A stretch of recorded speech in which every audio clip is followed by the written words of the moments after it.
e de uma rede remota. Quando falamos de rede local, estamos falando da LAN, com abrangência pequena, de 100, 200 metros. Quando falamos de rede remota, estamos falando de WAN, uma rede distante, como é o caso de uma internet ou uma extranet, ligando matriz e filiais de empresas, por exemplo. 3.2. Sistema de arquivo. O que vem a ser o sistema de arquivo? É um conjunto de instruções, então, é um conjunto de instruções lógicas que visa o gerenciamento do acesso ao disco. Isto quer dizer que o sistema de arquivo irá trabalhar diretamente com os discos. Os discos, as memórias secundárias, disquete, disco rígido, CD e DVD. Então, estes são os exemplos de sistemas de arquivos utilizados no Windows. FAT16, utilizado para disquete, FAT32, para sistemas operacionais Windows mais antigos, e o NTFS, que veio para substituir o FAT32, visto que ele traz novas tecnologias, como nós iremos ver agora. O FAT32 é a tabela de alocação de arquivos que trabalha com 32 KB. O que isto quer dizer na prática?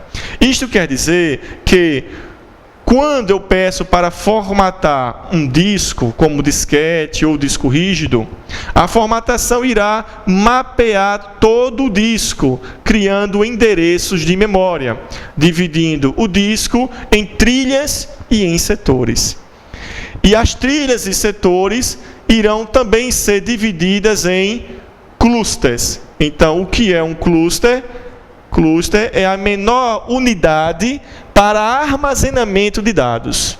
Quando eu peço para salvar um arquivo em meu computador, o sistema operacional irá salvar em clusters. Então, na FAT32, se eu formato o meu disco para o sistema FAT32, ele obrigatoriamente irá criar endereços de memória de 32 KB de espaço. Onde é que está o problema nesse caso? Veja bem, se eu crio um arquivo, por exemplo, de 16 KB, um arquivo muito pequeno, e peço para salvar em meu computador, ele vai ser salvo em quantos clusters? Apenas um, porque 16 é menor que 32. Ele vai ocupar todo esse cluster? Não. Vai ocupar a metade desse cluster, visto que a metade de 32 é 16. Então, isto quer dizer que ele vai ocupar uma parte do cluster e a outra vai ficar vazia. Eu posso salvar um outro arquivo dentro do mesmo cluster? Não.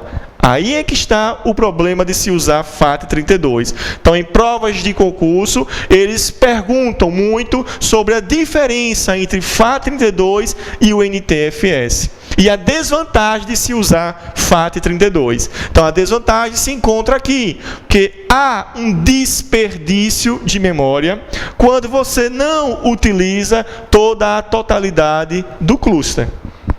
Já na nova tecnologia, NTFS, nós temos esse problema resolvido, visto que o cluster é de 4 KB apenas. Ou seja, se aqui ele trabalhava com 16, ele vai trabalhar com uma pequena parte do cluster, apenas 4 KB. 4 KB. Por exemplo, se eu vou salvar este mesmo arquivo em um computador cujo disco rígido está formatado para NTFS, ele vai ocupar apenas uma pequena parte. Por exemplo, o cluster para o NTFS é de 4 KB. 4 KB.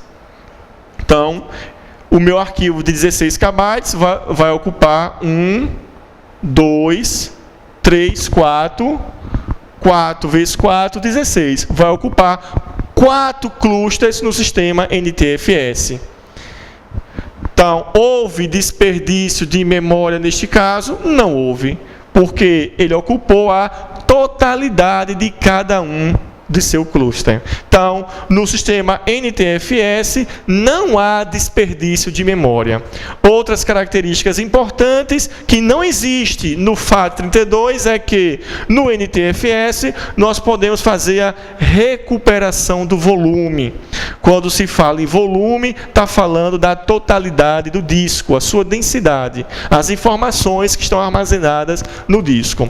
Então, nós temos a opção lá no sistema operacional de fazer um retrocesso no sistema para recuperar dados que foram perdidos ou uma configuração mal feita no seu sistema. Por exemplo, você está usando o seu computador e você pede para instalar um novo programa. Após a instalação desse novo programa, o seu computador começa a apresentar anomalias. Então, ele começa a apresentar falhas no sistema, ou travamento, ou não apresentando certas particularidades. Então, nós podemos entrar numa área do sistema que permite recuperar, voltar à posição anterior.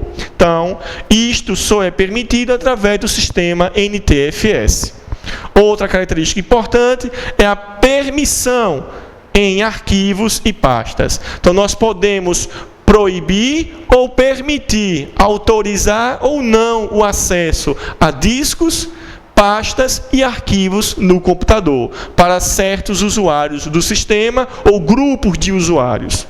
Outra característica muito importante, a criptografia.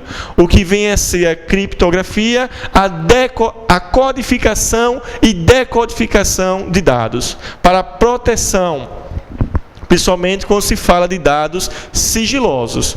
Então, a criptografia permite que você possa salvar seus arquivos de forma segura, que se alguém interceptar através de uma transmissão de rede ou copiar para o seu computador, não vai conseguir abrir e ler o seu conteúdo, visto que ele vai estar todo embaralhado, criptografado, codificado. Outra característica importante, que caiu em prova de concurso recente, que foi do Ministério Público, cotas de disco. Então, o NTFS permite que você crie cotas para disco. O que isso quer dizer? Isso quer dizer que eu posso pegar o meu HD e distribuir espaços para os usuários do computador. Eu digo que fulano A só pode utilizar, digamos que 25% do espaço em disco para seus programas e arquivos pessoais. Cicrano B também só vai poder usar 25% do espaço do disco. Então, posso distribuir cotas de espaços do disco para os usuários de meu computador. E, finalmente, a compactação dos dados. Então, o sistema NTFS permite que você comprima os dados para que sobre espaço no disco para poder armazenar outras novas informações.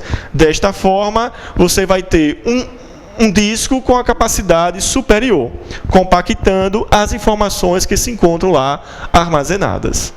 Pronto, terminamos a parte teórica e depois, na próxima aula, nós iremos falar sobre o Windows na prática. Iremos mostrar todas as telas que caem em provas de concurso e nós concluiremos com resolução de questões.